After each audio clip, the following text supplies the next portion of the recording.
Hey leaders, just wanted to take a second to talk about something that we're going to try, at least for the next few weeks when it comes to GCs and how we try to make sure that you've got what you need to lead those GCs well.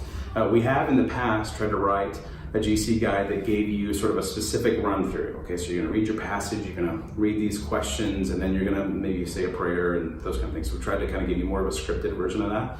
And what we've heard is a lot of feedback that that model, or perhaps like the way we've been putting those together, hasn't been as helpful to you as we had hoped.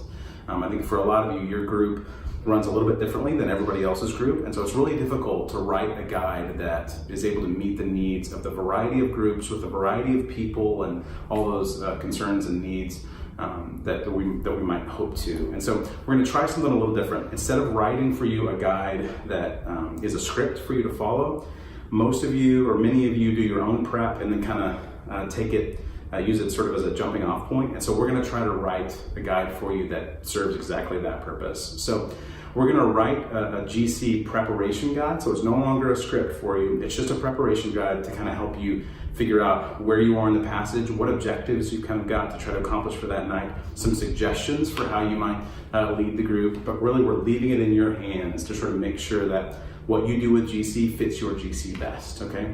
So you're gonna open up this week's guide on the resource website, and what you're gonna see is a guide that takes you through some key elements that we hope are gonna be a helpful primer for you to develop the GC that you really need to do. So first you're gonna see some objectives, and that's gonna be 1, 2, maybe 3 things that we hope that you can accomplish during that week with your GC. It's gonna be based off of the scripture, based off of the sermon, and we're gonna try to just sort of have that right up top so you can know this is what we're heading for.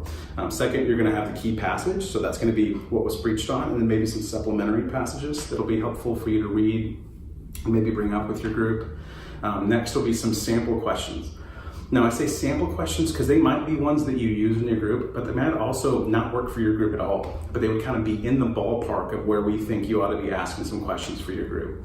After that, you're gonna have some suggested responses, and that may include spend some time in group prayer, break up into groups of 2 and spend some time in confession and prayer for each other, or some other activity that would be a helpful response to the passage, the sermon, the objectives, those kind of things.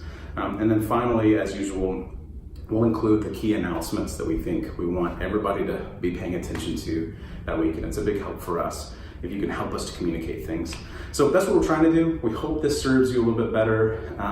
We love your feedback. Whenever you start seeing these in our couple of weeks in, if you want to tell us, hey, I think this might be helpful, that we'd love your feedback. Just keep in mind there may be a lot of groups who have different feedback from you, but in general, we'd love to know if this works better for you, worse for you, so that we can continue to serve you as well as we can. Okay, that's all we got for this week. Love you guys. We'll see you Sunday.